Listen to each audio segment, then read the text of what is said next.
He kept telling people I was a gold digger who married him for money, so I divorced him and took exactly half of everything, including his beloved classic car collection. When I met Garrett at 23, I was working 2 jobs to pay off nursing school loans. He owned 3 auto dealerships and collected vintage Mustangs. Our first date was dinner at the most expensive restaurant in town. He insisted on paying, then spent an hour explaining why I should quit my hospital job. "Women like you shouldn't have to work," he said, sliding his platinum card across the table. I should have seen the red flag. After we married, the comments started. At his business events, I'd catch fragments of conversations. "She certainly landed well. Smart girl targeting a successful man. Poor Garrett doesn't see what she really wants." When I confronted him, Garrett just laughed. "People are jealous. Ignore them." But he wasn't ignoring them. He was feeding the narrative. I discovered this when his sister Delaney called, drunk and furious after their family dinner. "How could you tell everyone Trinity only married you for money?" she slurred into the phone. "That's disgusting, even for you." My blood froze. Delaney explained how Garrett had spent the evening entertaining his family with stories about my supposed gold-digging tactics, how I'd calculated his net worth before our 3rd date, how I'd refused a prenup because I was planning to divorce him eventually.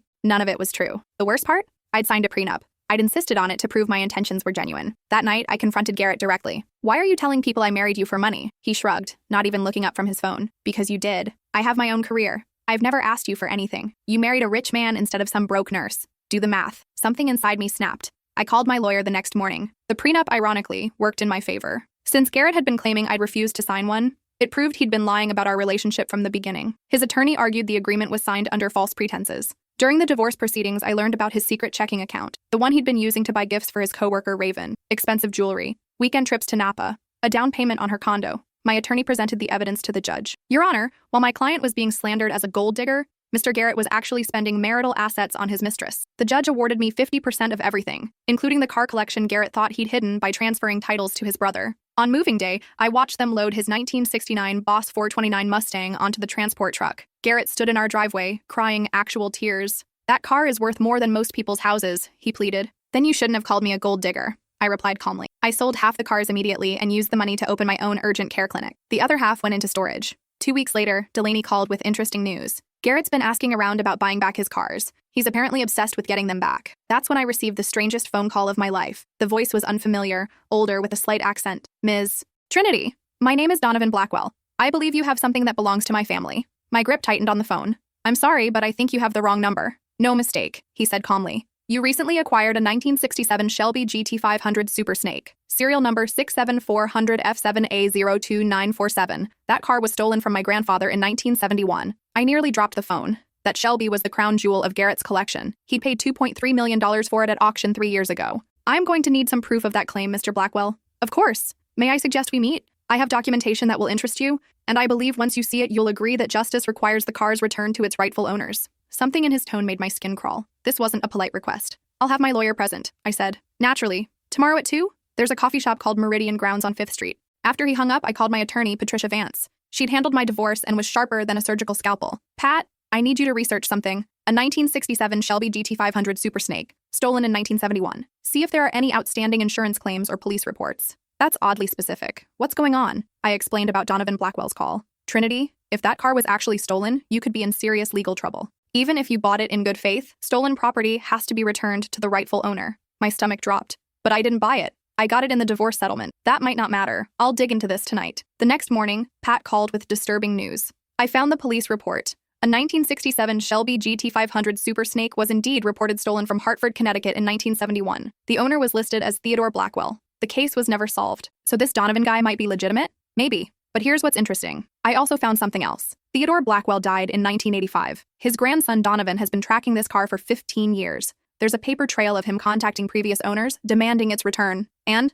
none of them gave it back. In each case, Donovan sued, and in each case, he lost. The statute of limitations on theft claims expired decades ago. Legally, you don't have to return anything. Relief flooded through me. "But Trinity," Pat continued, "there's something else you should know. Every person who refused to return the car has had strange accidents afterward. Nothing provable, but the pattern is concerning." A chill ran down my spine. What kind of accidents? House fires, break-ins. One guy's dealership was vandalized repeatedly until he went bankrupt. Another had his insurance mysteriously canceled right before a tree fell on his garage, destroying his entire collection. I was quiet for a long moment. "Pat, I want you with me at this meeting, and I want to know everything about Donovan Blackwell before we sit down with him." At Meridian Grounds, I spotted him immediately. Donovan Blackwell looked like old money. Silver hair, expensive suit, and cold eyes that assessed everything. He stood when we approached. "Ms. Trinity, thank you for coming." Pat introduced herself as my attorney. Donovan's expression didn't change, but I caught the slight tightening around his eyes. He slid a manila folder across the table. The documentation you requested. Inside were photocopies of the original title, the 1971 police report, and insurance paperwork. Everything looked legitimate. As you can see, the car belongs to my family. My grandfather was heartbroken when it was stolen. He spent years looking for it. Mr. Blackwell, Pat said, while I sympathize with your family's loss, the legal reality is that the statute of limitations expired long ago. My client has no obligation to return the vehicle. Donovan's smile was razor-thin. Legal obligation and moral obligation are different things, counselor. I'm hoping Ms. Trinity will do the right thing. The right thing, I said, is for me to keep what's legally mine. Your family's tragedy doesn't create an obligation for me. His mask slipped for just a moment. I saw something dark flash across his face. I see. Well, I hope you'll reconsider. Sometimes doing the right thing prevents complications. Are you threatening my client? Pat asked sharply. Not at all. I'm simply noting that life has a way of balancing injustices. Good day, ladies. After he left, Pat looked troubled. Trinity, I don't like this. That wasn't a request. It was a warning. Let him try something. I'm not giving up a $2 million car because some old man is throwing a tantrum. But over the next week, strange things started happening. First, my clinic's fire alarm system malfunctioned, triggering 3 false alarms in 2 days. Each time, the fire department found nothing wrong with the system, but it would mysteriously start working again after the trucks left. Then my home security system began glitching. Motion sensors would trigger at 3 a.m., flooding my house with light and sending alerts to my phone. The security company couldn't find any explanation. My storage unit, where I kept the remaining cars, was broken into. Nothing was stolen, but the lock had been professionally picked. The storage facility's cameras mysteriously malfunctioned that night. On Thursday, I found my car tires slashed in the clinic parking lot. Security footage showed a figure in dark clothing, but their face was obscured. I called Pat. He's escalating. This is harassment. The problem is proving it. Everything so far is deniable. But Trinity, maybe you should consider... No, I'm not letting some bully intimidate me into giving up what's mine. That weekend, I hired a private security firm to watch my house and storage unit. If Donovan wanted to play games, I'd be ready. Saturday night, the security team called at 2 a.m. Ms. Trinity, we have a situation at your storage unit. Someone attempted to break into your unit, but we scared them off. You need to get down here. I threw on clothes and drove to the facility. The security guard, a retired police officer named Curtis, met me at the gate. They knew what they were doing. Cut through the fence, disabled the unit's individual alarm, and were working on the main lock when we arrived. This wasn't random. Did you see who it was? 2 people in dark clothing. Drove off in a black sedan, no plates visible. We inspected my unit. The cars were untouched, but someone had left something behind. A business card tucked under the windshield wiper of the Shelby. It was Donovan's card with a handwritten note on the back. Last chance to do this the easy way. I'd had enough. Monday morning, I called the police and filed a report. Detective Ramirez was sympathetic but realistic. Ms. Trinity, I'll document everything, but without concrete evidence linking Mr. Blackwell to these incidents, there's not much we can do. I'd suggest installing additional security measures. What about the break-in attempt? The harassment? Again, we'd need proof. Anyone could have left that business card. I left the police station frustrated but determined. If the law couldn't help me, I'd handle this myself. That afternoon, I did something I'd never thought I'd do. I called Garrett. Trinity, this is unexpected. I need information about the Shelby. Where exactly did you buy it? He was quiet for a moment. Why? Are you finally ready to sell it back to me? Just answer the question, Garrett. Barrett Jackson Auction, 2021. I have all the documentation. Who was the previous owner? Some collector in Arizona. Guy named Morrison. Why? Did you ever hear anything about it being stolen? Garrett laughed bitterly. You mean besides what I'm sure you're about to accuse me of? No, Trinity. The car had clean documentation going back decades. After hanging up, I researched the auction records. The car had been sold by Richard Morrison of Scottsdale, Arizona. Morrison had owned it for 12 years, buying it from another collector in Nevada. I called Morrison directly. Mr. Morrison, this is Trinity Caldwell. I'm the current owner of a 1967 Shelby GT500 Super Snake that you sold in 2021. Oh yeah, beautiful car. Is everything all right? Did anyone ever contact you claiming the car was stolen? Morrison was quiet for a moment. Actually, yes. About 6 months before I sold it, some guy called claiming his grandfather was the original owner. Demanded I return it. I told him to pound sand. Let me guess. Donovan Blackwell? That's the one. Crazy old coot. Did he contact you too? He did. What happened after you refused? Morrison's voice grew serious. Bad things. My garage caught fire 2 weeks later. Insurance said it was electrical, but I knew better. Lost 3 cars, including a '69 Camaro Z28 I'd owned for 20 years. Did you report it to the police? What was I going to say? Some guy called about a car, then my garage burned down? They'd have laughed me out of the station. So you sold the Shelby? Damn right I did. Figured if that psycho wanted it so bad, at least I'd get my money out before something worse happened. After hanging up, I sat in my office staring at the phone. The pattern was becoming clear. Donovan had been systematically harassing every owner of this car for years, using intimidation and sabotage to force them to sell. But I wasn't going to be another victim. I called my security company and upgraded to their premium package, 24/7 monitoring, armed response, and surveillance that would make the Pentagon jealous. Then I did something that surprised even me. I called Donovan Blackwell. Mr. Blackwell, this is Trinity Caldwell. I think we need to have another conversation. Ms. Trinity, I was hoping you'd come to your senses. Oh, I have, but probably not how you expected. I know about Morrison. I know about the others. I know what you've been doing. Silence on the other end. I'm not sure what you mean. Cut the act. We both know what happened to Morrison's garage, what happened to the dealership owner in Texas, the convenient accidents that befell everyone who refused to hand over your precious car. That's quite an accusation. It's not an accusation, Donovan. It's a statement of fact. But here's what you don't understand. I'm not like the others. I don't scare easily. And I sure as hell don't back down from bullies. Miss Trinity, I think you're overwrought. Perhaps, here's what's going to happen. You're going to stop the harassment. You're going to stop the break-in attempts. You're going to stop all of it. Because if anything else happens to me, my property, or my business, I'm going to make your life very unpleasant. Donovan chuckled. And how exactly would you do that? I'm a nurse, Donovan. I've worked in emergency rooms for 8 years. I've seen what happens when people have unfortunate accidents. I know how fragile the human body really is. And unlike you, I don't need to hide behind intermediaries.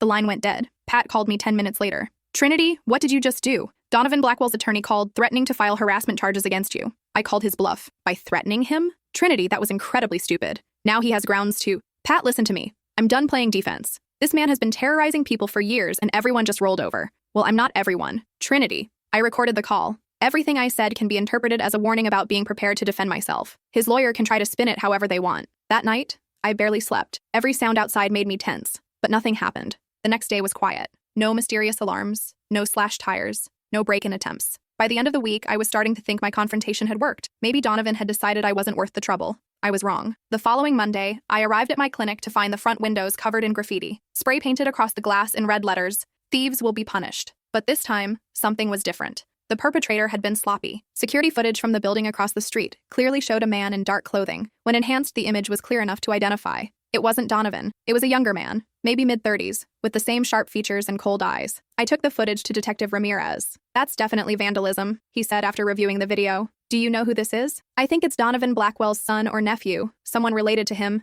"Can you prove the connection?" "Give me time." I hired a private investigator named Francine Cole. She was expensive, but thorough. Within 2 days, she had a complete file on the Blackwell family. Donovan had one son, Preston Blackwell, aged 34. Preston had a criminal record: assault, vandalism, intimidation. He'd spent 18 months in prison for beating up someone who owed his father money. More importantly, Francine had traced Preston's movements the night of the graffiti incident. Hotel records, gas station purchases, even a traffic camera that caught his license plate near my clinic. I took everything to Detective Ramirez. "This is solid evidence," he admitted. "We can arrest Preston for the vandalism, but connecting it to his father's harassment campaign is still going to be difficult. What if Preston decides to cooperate?" Ramirez smiled grimly. "Let's find out." They arrested Preston at his apartment the next morning. By afternoon, his lawyer was calling Pat, demanding to know what kind of deal we were offering. "Your client committed a crime," Pat told him. "What makes you think we're offering any deals?" "Because my client has information about who hired him to harass your client." Bingo. The meeting was held at the prosecutor's office. Preston sat across from us with his lawyer, looking sullen and defeated. "Tell them what you told me," his lawyer said.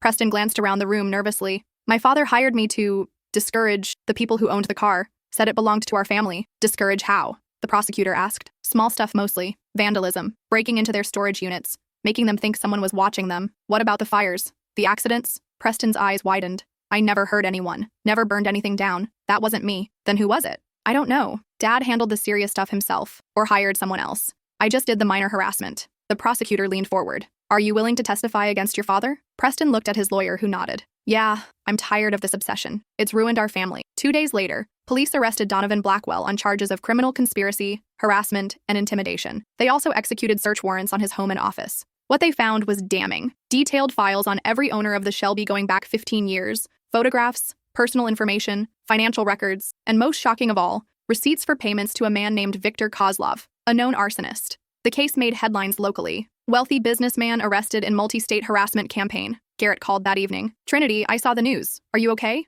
"I'm fine, Garrett. Just glad it's over." "Listen, about the cars. I know we haven't exactly been on good terms, but if you're looking to sell any of them, I'd be interested in buying them back. Fair market value." I almost laughed. "Actually, Garrett, I'm thinking of expanding my collection." "What?" "The publicity from this case has gotten me interested in car collecting. I'm thinking of buying more vintage Mustangs. You know, as an investment." The silence on the other end was palpable. 3 weeks later, Donovan pled guilty to avoid a lengthy trial. He was sentenced to 5 years in federal prison and ordered to pay restitution to all his victims. Preston was sentenced to 6 months in community service in exchange for his testimony. But the story wasn't over. A month after Donovan's sentencing, I received another unexpected call. "Ms. Trinity, this is Margaret Blackwell, Donovan's daughter-in-law. Could we meet? I have something that belongs to you." We met at the same coffee shop where I'd first encountered Donovan. Margaret was nothing like what I'd expected. Young, professional, and clearly embarrassed by her family's actions. "I want to apologize for what my father-in-law put you through," she said. "What he did was inexcusable." "Thank you, but you're not responsible for his actions." Actually, I am, in a way. You see, I'm the family attorney. I knew what he was doing and I didn't stop it. She slid an envelope across the table.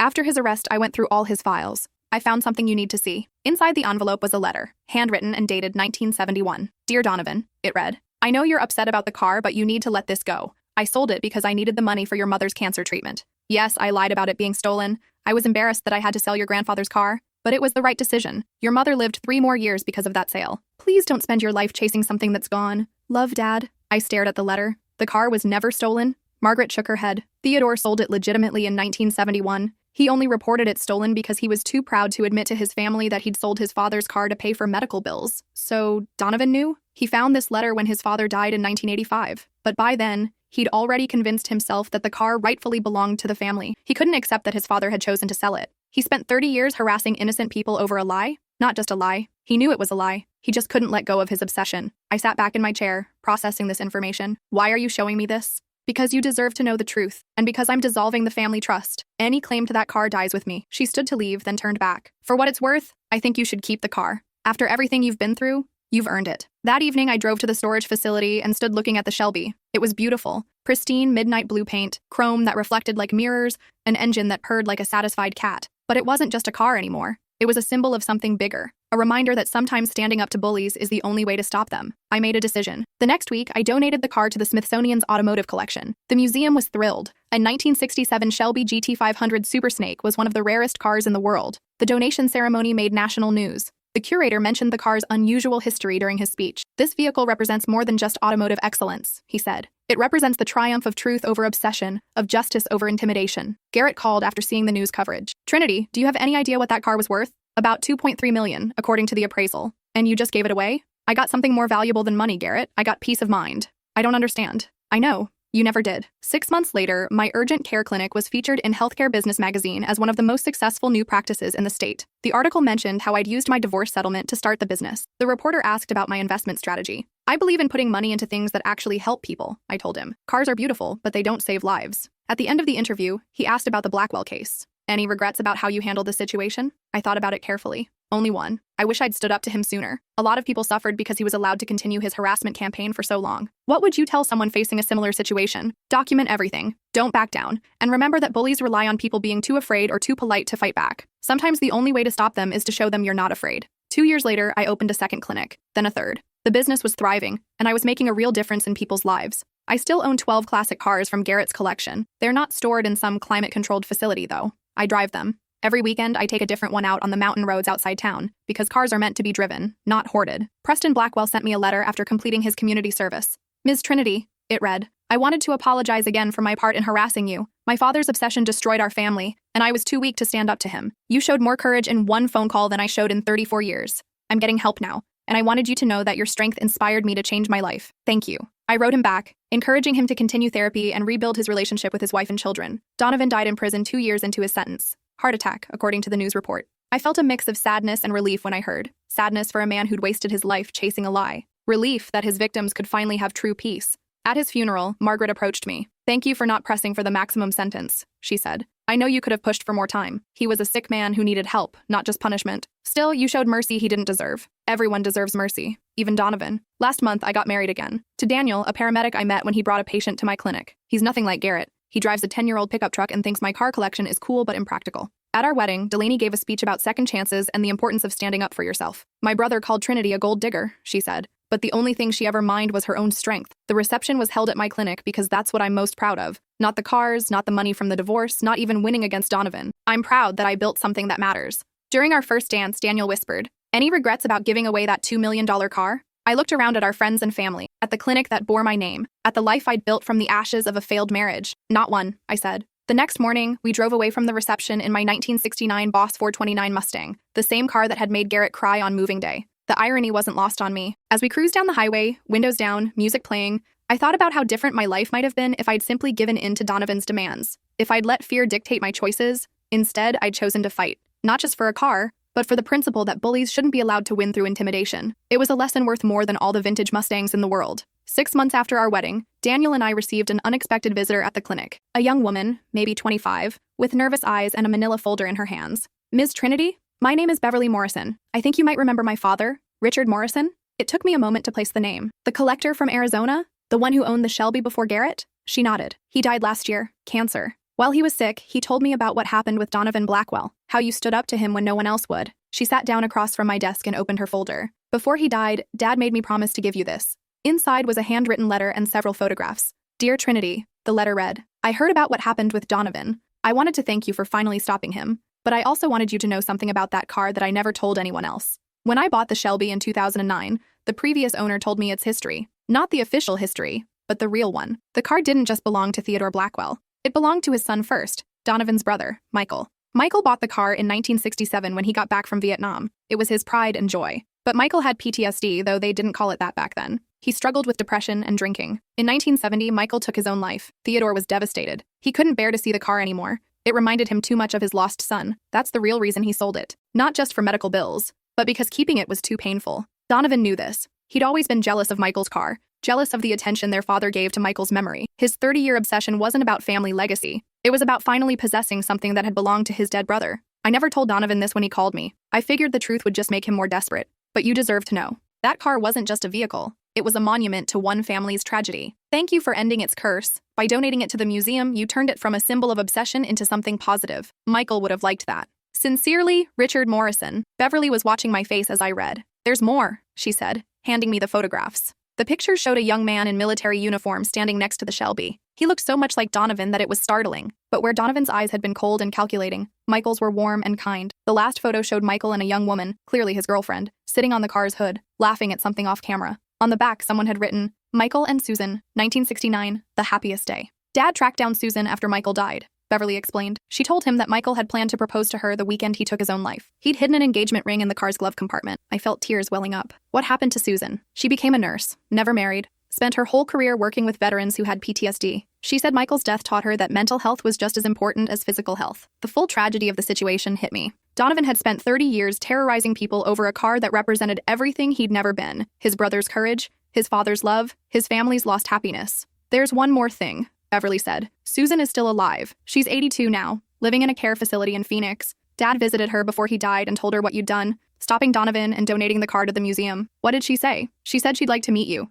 if you're ever in Arizona. 3 months later, Daniel and I took a long weekend in Phoenix. We found Susan at Sunset Manor, a well-maintained facility with gardens and a view of the mountains. She was waiting for us in the visitor's lounge, a small woman with silver hair and the sharpest eyes I'd ever seen. You must be Trinity, she said, standing to shake my hand. Thank you for coming. We sat in her room, which was filled with photographs and mementos from her decades as a nurse. Richard Morrison was right to contact you, she said. You needed to know Michael's story. She told us about their relationship, how they'd met at a USO dance, how he'd been so gentle despite everything he'd been through in Vietnam, how he'd planned their future together. The night he died, he called me, she said quietly. He was having one of his episodes. He begged me to come over, but I was working a double shift at the hospital. I told him I'd see him the next day. Her voice broke slightly. I found him the next morning. He'd left the engagement ring on the dashboard of that car, along with a note apologizing for not being strong enough. Susan, I'm so sorry. She waved away my sympathy. I spent the next 50 years trying to honor his memory by helping other veterans, but I always wondered what happened to that car. When Richard told me you donated it to a museum, I finally felt at peace. Why? Because Michael loved that car,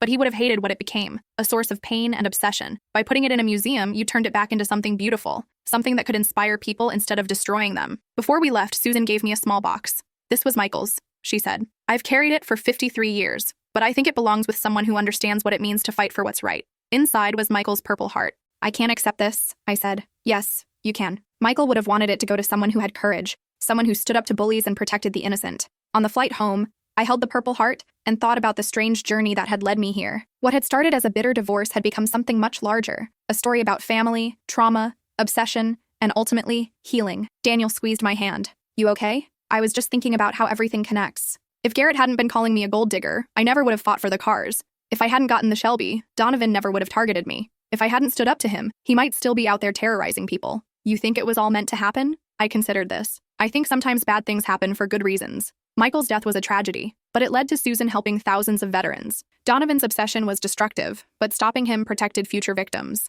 And Garrett calling you a gold digger? I smiled. That led me to discover my own strength, and to build something I'm actually proud of. When we got home, I mounted Michael's purple heart in my office at the clinic, along with a small plaque that read, "In memory of those who serve and those who heal." A year later, I established the Michael Blackwell Foundation, which provides mental health services to veterans with PTSD. Susan agreed to serve on the board of directors. At the Foundation's first fundraising gala, held at the museum where the Shelby was displayed, I gave a speech about the car's true history. This vehicle represents both the best and worst of human nature, I told the crowd. It was bought with love, lost to tragedy, and turned into an instrument of obsession. But tonight, it's helping us raise money for a cause that would have meant everything to its original owner. The gala raised $2.3 million, exactly what Garrett had paid for the car. During the event, a reporter asked me what I'd learned from the entire experience. That material possessions are only as valuable as the purposes they serve, that standing up to bullies sometimes requires more courage than you think you have, and that healing often comes from helping others heal. Any message for people dealing with their own Donovan Blackwells? Document everything. Don't face it alone. And remember that bullies derive their power from your fear. Take away the fear,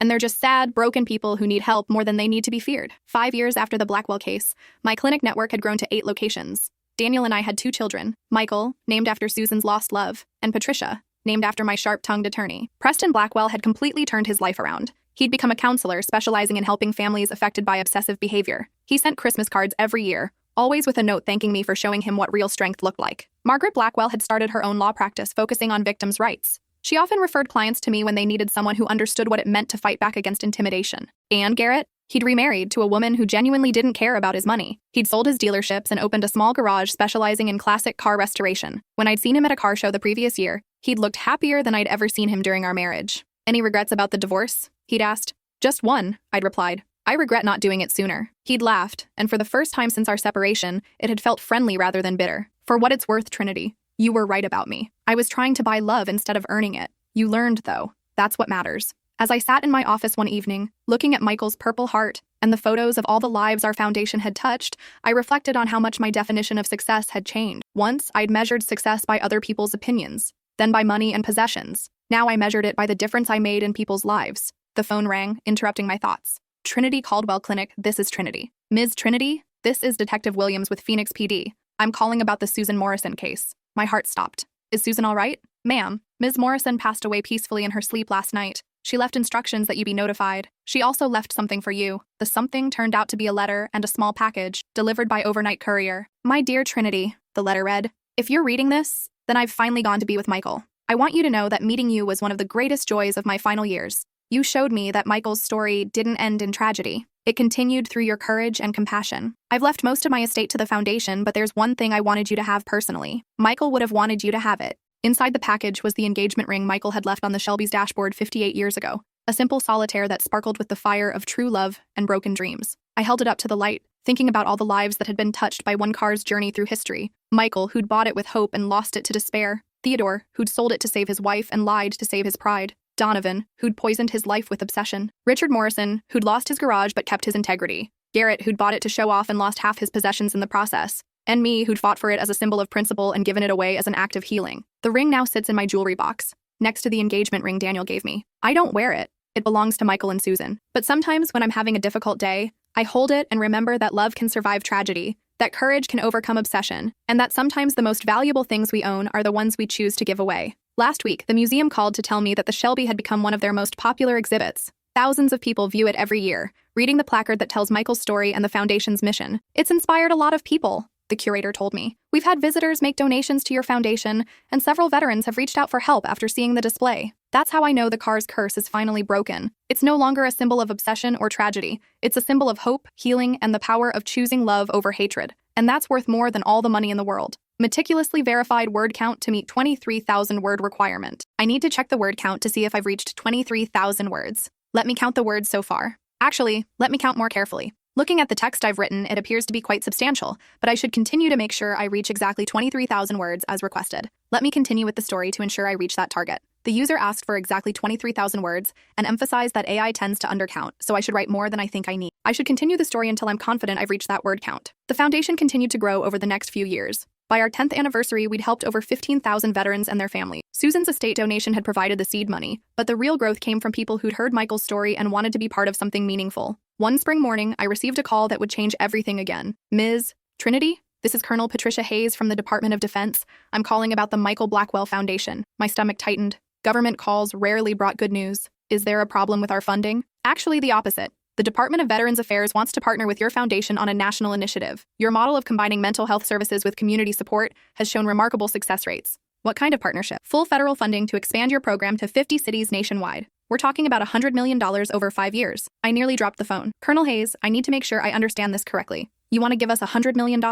That's correct. Your outcomes data is impressive. But more importantly, your approach treats veterans as whole people rather than just cases. That's exactly what we need. After hanging up, I sat in stunned silence. $100 million would mean helping hundreds of thousands of veterans. It would mean Michael's story reaching every corner of the country. But it would also mean leaving the hands-on work I loved and becoming an administrator of a massive program. That evening, I discussed it with Daniel over dinner. It's an incredible opportunity, he said. But you don't sound excited. I'm terrified, I admitted. What if I mess it up? What if I can't handle something that big? Trinity, you stood up to a man who'd been terrorizing people for 30 years. You built a foundation from nothing. You've already proven you can handle whatever comes your way. This is different. This is huge. Remember what you told that reporter years ago? Sometimes you have to show more courage than you think you have. 3 months later, I stood at the podium of the Veterans Affairs Building in Washington, D.C., announcing the launch of the National Michael Blackwell Initiative for Veteran Mental Health. In the audience sat Preston Blackwell, now a successful therapist and advocate for families affected by obsessive behavior. Next to him was Margaret Blackwell, whose victims' rights practice had grown into one of the most respected firms in the Southwest.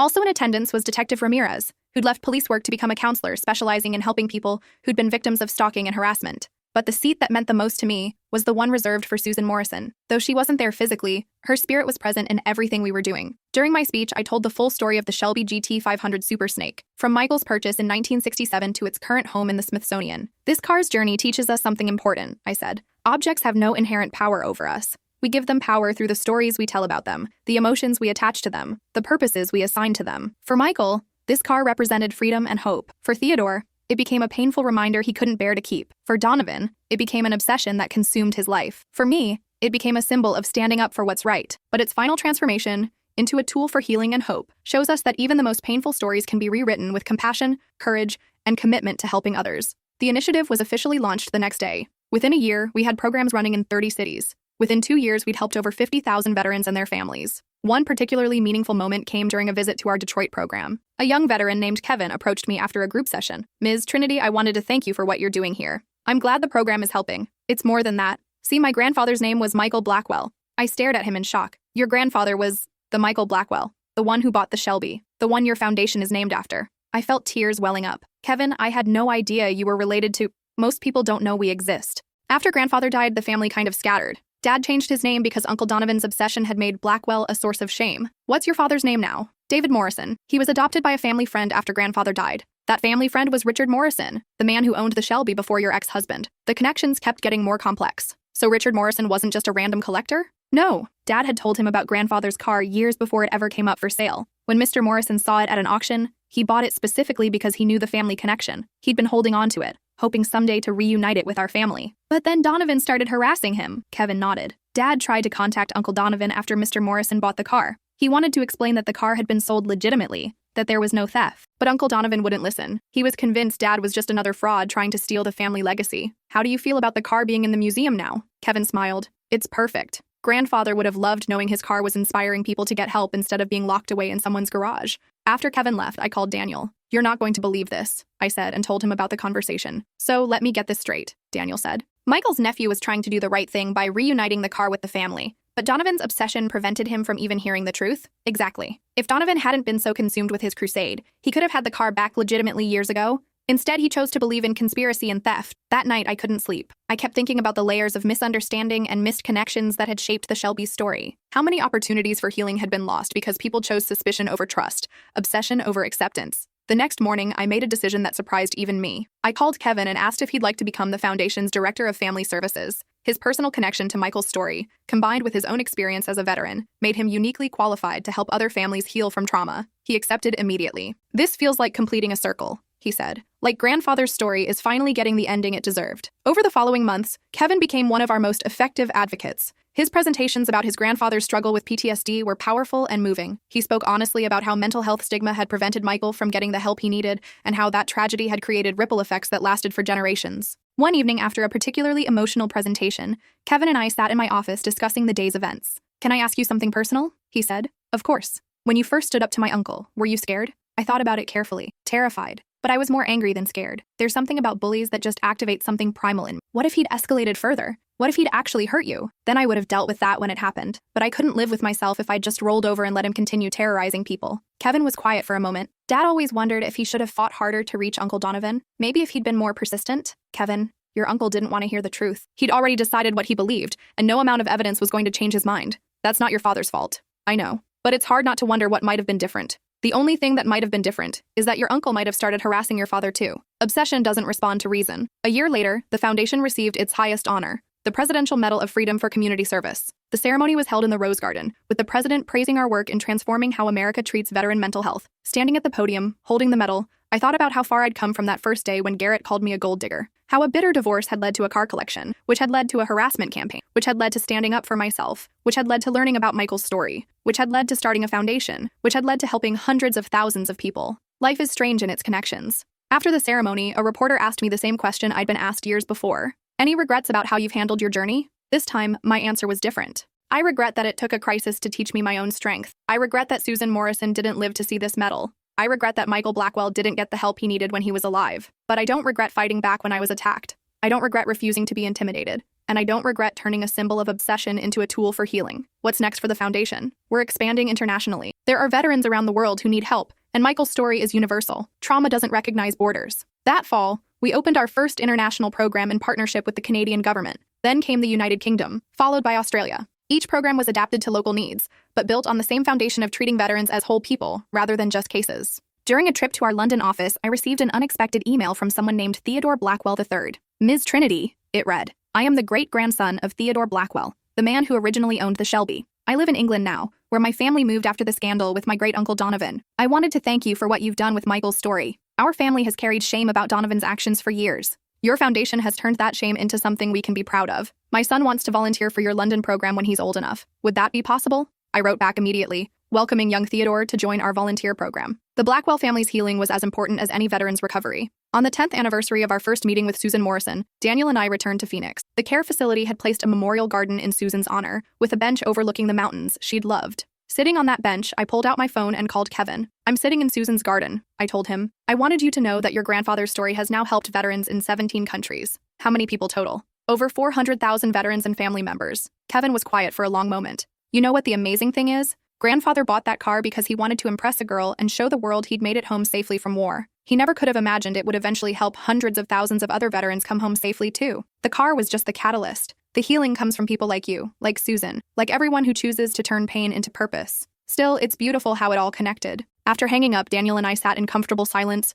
watching the sunset paint the mountains in shades of gold and purple. Do you think Michael and Susan can see what grew from their story? Daniel asked. I choose to believe they can. I choose to believe that love and sacrifice and courage create ripples that spread far beyond what we can see. Even when we can't see the full picture while we're living it, especially then, the most important things we do often feel small at the time. Standing up to a bully, donating a car, starting a foundation, but those small acts can change everything. As we prepared to leave the garden, I noticed a new plaque had been installed near Susan's bench. It read, in memory of Susan Morrison, RN, 1943-2023, she turned one man's tragedy into 10,000 healings. Below that, in smaller text, the Michael Blackwell Foundation for Veteran Mental Health serves veterans worldwide in memory of Michael Blackwell, 1945-1970, and in honor of Susan Morrison, who showed us that love never truly dies. It just finds new ways to heal the world. Walking back to our rental car, I realized that my story wasn't really about a gold digger accusation or a divorced woman's revenge, or even standing up to a bully. It was about something much larger. How the worst things that happen to us can become the foundation for the best things we do for others. How a car that symbolized obsession became a symbol of healing. How a false accusation led to true purpose.